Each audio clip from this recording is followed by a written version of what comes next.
Here's Nicole, everybody. Yeah, well, she's over here to me. She's probably not to everybody else. But she's joining us from Keene today. And hopefully you've had a chance to come to the library and see her beautiful work. And if not, please come by. We're also going to have a reception on March 4th, which is the first Friday in March, from 5 to 7.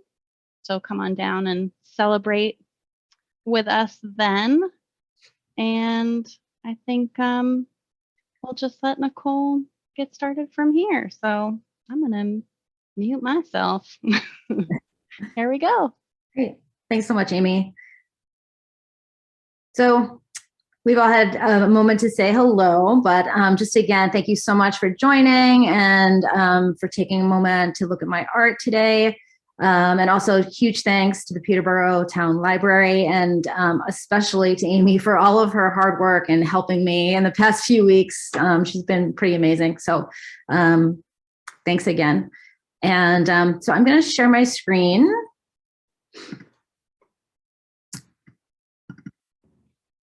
And what I plan to do today is just kind of walk you through the what, the why, and the how of my art. And if we have time, maybe a quick little demo at the end so that you can see how it actually comes together. So what do I make?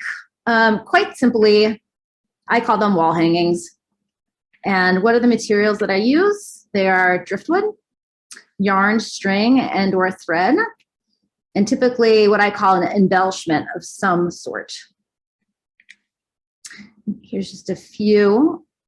Some of these are in the library currently.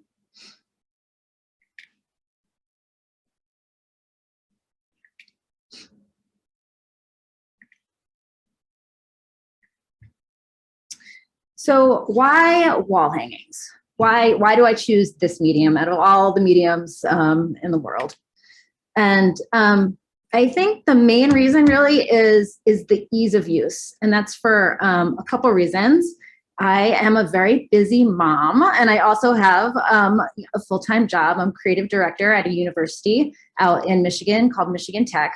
And so as you can imagine, and like most of us, the time that I have to create art is a very small amount and usually needs to be squeezed in little pockets of time when anytime I can find it.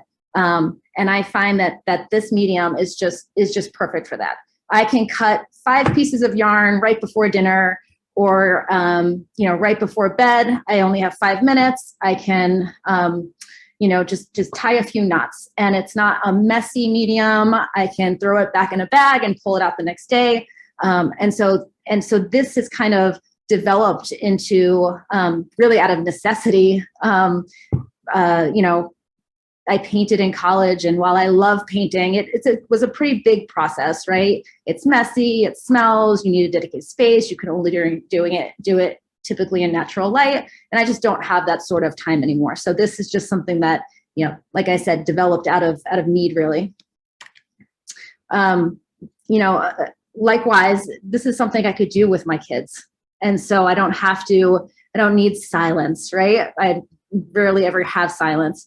And, they get involved in it, and they love it. And so for that purpose, I find that it's a really accessible art form. We had some take-home kits at the library that we seem to be getting a good response to. Kids really like it. You can see here my 2 kids working on their own, and over here on the right, this is one that my daughter created, and her favorite little embellishments hanging here. So it's just super accessible. And that makes it really fun. And then, again, in these kind of chaotic times, with COVID and all the craziness involved, and, having just, a moment alone to focus on something that, that kind of steps us away from everything else that's going on, has been really important to me, and a big part of kind of getting through all of this. And so, as one of my favorite artist, Lisa Cogden says, art is survival. And so the second reason is that this has just developed into the perfect medium for me to kind of capture all of my inspiration and my ideas. I certainly didn't set out saying, I'm going to make this thing and I had this big plan. It's just something that's evolved over time. And some of those reasons and some of those inspirations is really directly from nature. And so I did move to New Hampshire from Michigan's Upper Peninsula. It's just nature is just everywhere. Not too dissimilar from here, but the beauty of nature was just like so jaw-dropping out there. And I really wanted to capture that and kind of bring it inside. And also just that feeling that I got when I was in nature, that peaceful, that the solace that it brought me, wanted to kind of try and capture that and bring it indoors and have that, live in an indoor space. In particular, the sunsets out over Lake Superior are just some of the best I've ever seen. This is our favorite campground called Sunset Bay. And I promise that no matter how crummy the weather is during the day, it always ends like this. There is always just a stunning sunset every night there. And so you can see in this piece, the direct correlation for me of trying to capture the beauty, the calm and the peace of those sunsets.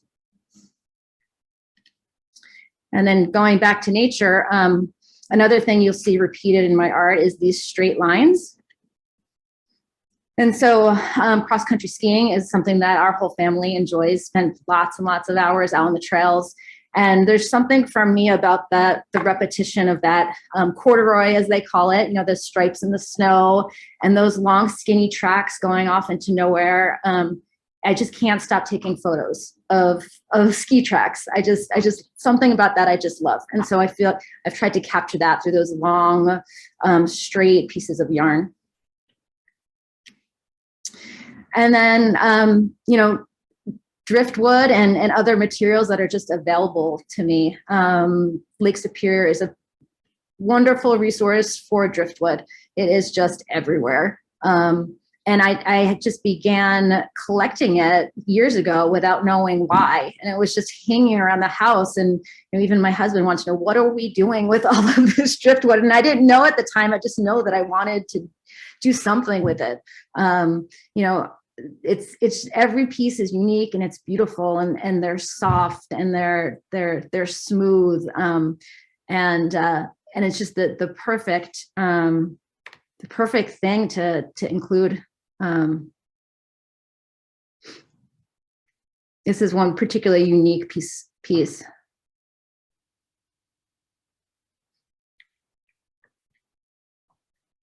And so then also color, drawing that from nature, the forest, the flowers, the garden, the sunset, all of those things, some Lake Superior rocks, we could sit on the beach for hours looking for rocks and everyone is unique and different.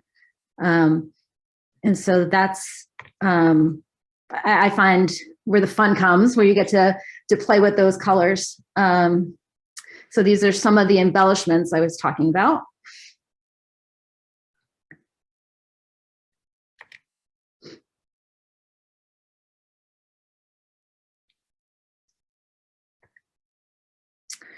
And so then moving on to the how do I do it? This is the process part. So I'm going to walk you through a little bit of the planning process before I even get into any of the materials. That's such an important part for me, again, because I think of the small amount of time that I have to do my work. I very rarely have an hour, 2 hours, or half a day to sit down and work through this. So I always have like a sketchbook and I'm always sketching things out, even like I said, like while I'm cooking dinner or something, an idea comes to me and I can just, quickly sketch it down. I would say that more time goes into the planning process than the actual making of the pieces, because when I get to that point, I pretty much have it all planned out. And then after that, as I mentioned, I'd love to do a quick demo if we have time. So these are just some of my sketches, just really simple doodles, really. I have more sketches than I will ever be able to make. But, you know, sometimes you try something out and it doesn't work. So then you kind of go back to the drawing board.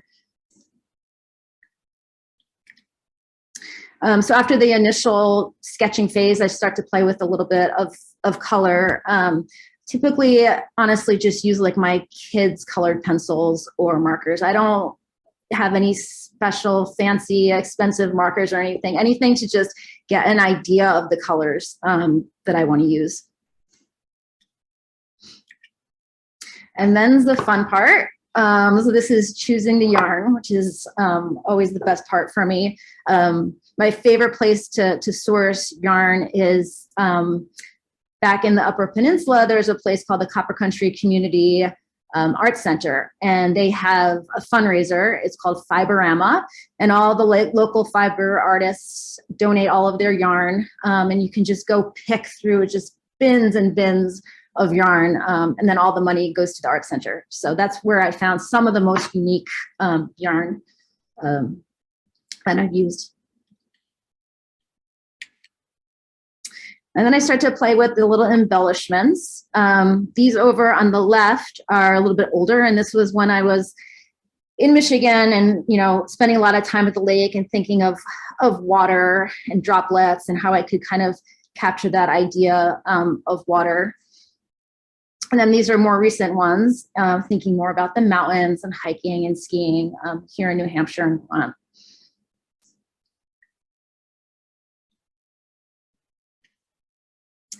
And then I go into painting and kind of creating these embellishments. And this is definitely the hardest part for me. And that is trying to match the color perfectly to the yarn. I'll typically pick the yarn first.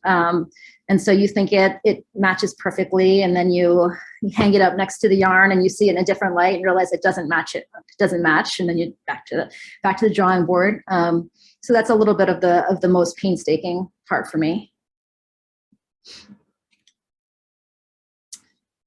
And so now it looks like we have time. So I thought I would just kind of show you how I put it all together. Does anybody have any questions at this point? I've collected a lot of rocks or stones, and I was just wondering how I would attach that also with the shells. I don't want to make holes in them. Mm-hmm. Yeah, so I have a Dremel, which is, you know, a little craft tool where you can actually drill through a rock or a shell. It's a very fine point. So that's how I would suggest if you did want to drill holes. But, you know, I also know that there's ways to kind of create like a little macrame almost satchel to hang them from. Likewise, you could create with wire, almost like a little web to wrap them in and hang them that way. Let's see.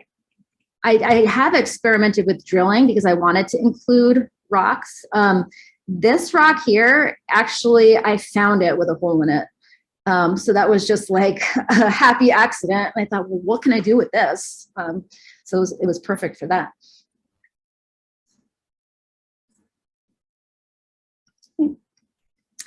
Anybody else? Okay.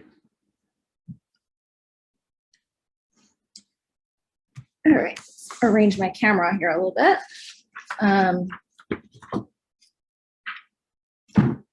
So I have my wood here already hung up so that I can try and do this for you on the camera and you can see it properly.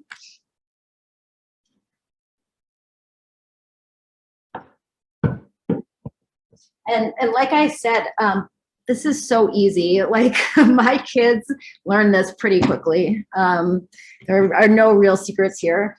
So the first thing I do is cut my yarn to almost as close as I can to the same length so that I'm not having too much waste. And then I take a few strands and I loop it over. And then I just pull it through. Just like that. And you can vary like how many strings you use to make it more chunky or like a little bit more sparse.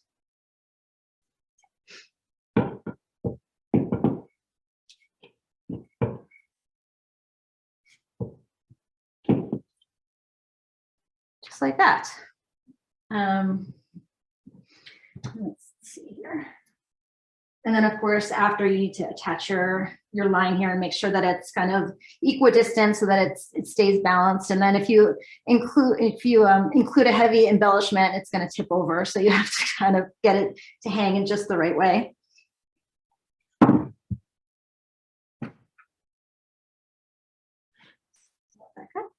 And then the next thing, I've talked about these embellishments quite a bit.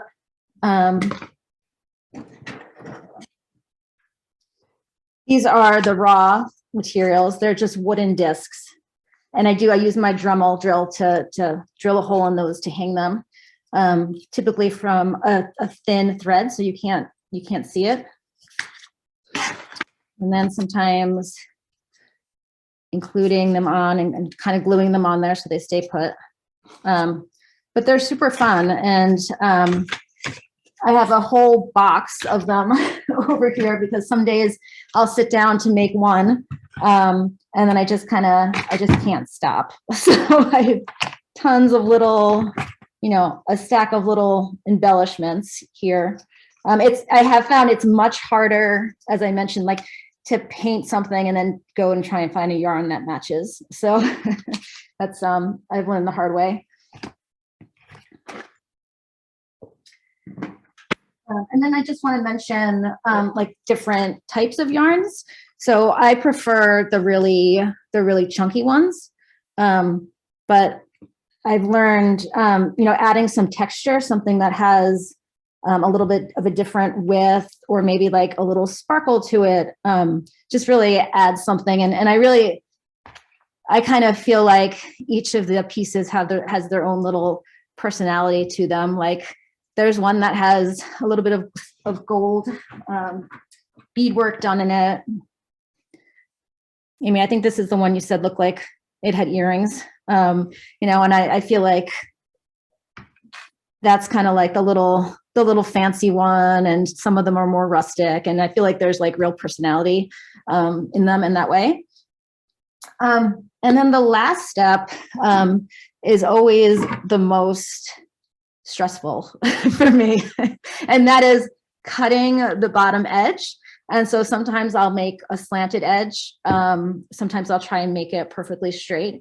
But after you do all of that work to then go and cut and then possibly make a mistake, but it really is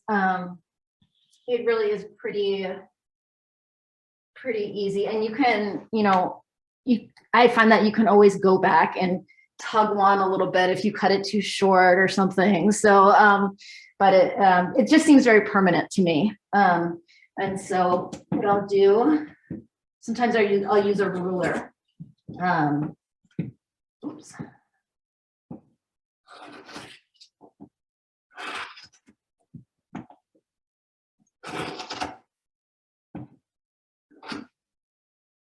Just kind of eyeball it.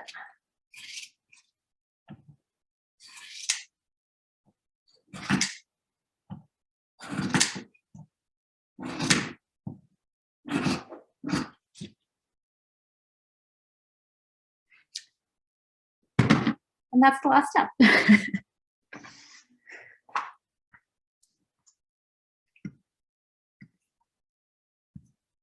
So that is kind of all of it. That's the process. As I mentioned, I will drill a little hole and then attach it with the embellishment with a little piece of string. But it's super easy, and I feel like anybody can do it. And so I'm so happy that the kids have been enjoying the take-home kits, and hopefully you all can give it a shot too. Nicole, I loved what you said about this practice being sort of a response both to your natural environment, but also sort of the context of your art making. And I was wondering, you obviously have such a wonderful eye, even in looking at your photographs, the way you compose things and the color balance is really beautiful. When you're making your sketches, are you thinking of a specific scene, or do you have a photograph that you work from, or does it come more organically than that? That's a great question. Typically, I would say color palettes really inspire me. And so if I see something, I kind of start with that picture in my head. But yeah, like shapes, and I mentioned a few of those inspiring things. I particularly love those stands of pine trees. There's one over by the middle school that you drive, Keene Middle School, that you drive right through, and it's just lines of pine trees. So sometimes it is an image, but certainly that the color, getting the color right is a big part of it. And I don't think you can see. I just have bins and bins and bins of yarn, and sometimes the color that I thought, when I had it in the sketchbook, I thought it was going to work. When I get the yarn out, it's just not working. So I have to kind of adjust with that. But that's kind of the process. And how would you rate the sunsets in New Hampshire compared to the ones that you're used to? Well, I will say I haven't been able to experience like an unobstructed sunset just yet, but I can say that I feel like the moon is just beautiful here. I said to my husband last night, is it another full moon? Like, I feel like it's constantly a full moon here. I'm not sure if we just have a better view or what, but we've had some beautiful clear nights lately. But I mean, I mentioned to Amy earlier, like, I'm really excited about seeing what kind of inspiration this part of the country is going to bring me. And already, certainly, the mountains have done that. And one of the pieces I showed before is just taken directly from that thought and of hiking. And the color palette is greens and browns, and there's some slanted lines involved in that. And so I'm really excited to see where this takes me, because it was such, like, as I mentioned, it was such an influence from the past 6 years. So I'm just excited to hike more and canoe and do all the things and see where it takes me. Do you run out of wall space? Also another great question. They are everywhere. There's one in each room typically. But it's so great to see them all together at the library in a nice clean space without a lamp in front of them, or and to see them all together, because they are typically spread out all around. So it was really quite moving for me to see them all hanging like that. Yeah, that round thing behind you, where did you get that? If you don't have driftwood and you can use that round.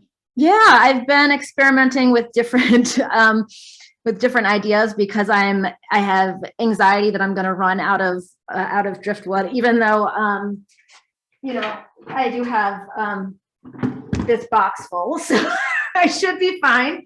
But yeah, this is a gold ring. I'm not actually sure what this is used for. I have ones that are wooden, that are for cross stitch. I'm not really.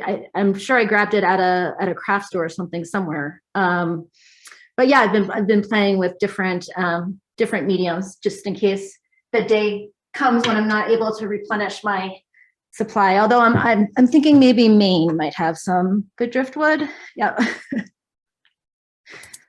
Yeah, we do have a little bit of beach here in New Hampshire where you can probably find some. Right. I was wondering, so I know you talked about like how you squeeze in your art making here and there, but if you had any other tips for those of us that may be struggling with finding creativity in their everyday life. Yeah, definitely. I would say there's a quote. I'm not sure who said it, but and it's just start. Like, just start. Just do anything. Just no matter how small it is. You know, if it's yes. Yeah, if it's a Valentine's Day card, like Amy was talking about before, or a doodle in your notebook, or coloring, whatever it is. It's just that act of being creative, and I think there's certainly a lot of research about artist therapy, and as I mentioned, like being able to focus on this one task, right? Like, I'm just going to cut this yarn. That's the only thing I'm going to do or think about for the next 10 years. For the next 10 years. Oh, I hope so. The next 10 minutes. Like, that is so nice. Like, not to not think about anything else that's going on in the world right now. And so I think it can be, yeah, like something as small as a doodle. Yeah. And if it never becomes anything else, that's okay too, right? Like, not everything we do needs to become like, a Mona Lisa or something. Just take joy in those little things.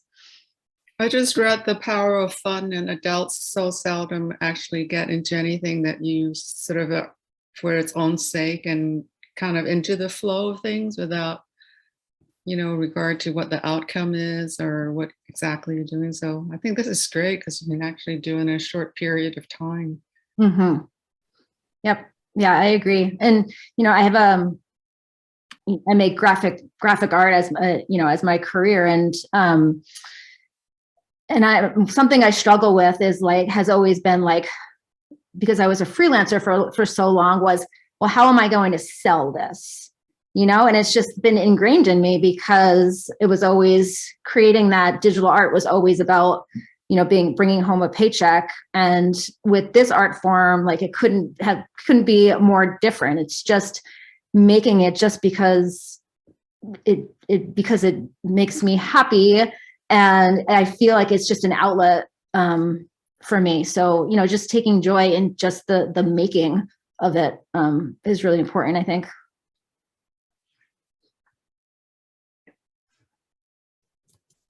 That's great. I totally agree. Yeah. I love what you said about like this being an accessible art medium. I think that's so cool. And yes, we have had a ton of your kits go, and we've had some pictures of kids doing them, which is great. So thank you so much for providing that additional resource for our patrons here at the library.